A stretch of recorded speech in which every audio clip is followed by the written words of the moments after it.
I love you, Allah.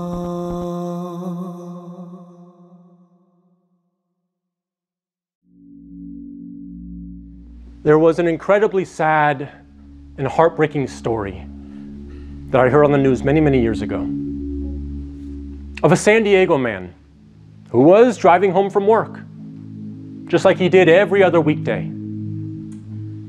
But unfortunately, this day was very, very different.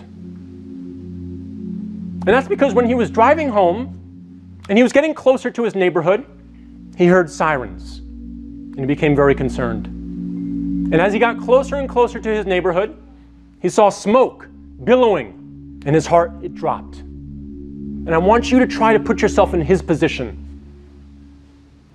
And as he turned onto his street, he saw police cars and ambulances and fire trucks everywhere. And as he came closer and closer to his house, finally he made it as close as he could.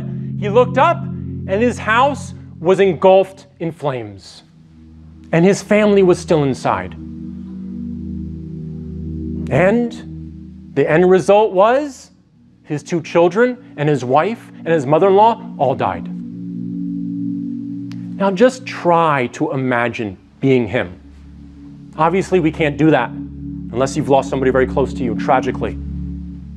But try to imagine, try to capture just a sliver of the immense sorrow that he must have had at that moment. His family killed, his house burned down. Now, listen to this hadith of the Prophet, peace and blessings be upon him. He said, the person that misses the Asr prayer, it's as if they lost their family and all their wealth. SubhanAllah. How can we, after hearing this hadith, ever miss another salah again? We should at least make the intention and the resolve to try to pray our fard prayers if we're not doing it already, because of the immense reward that we lose for not praying that prayer. And perhaps the tremendous amount of punishments that will come to us for deliberately missing that prayer.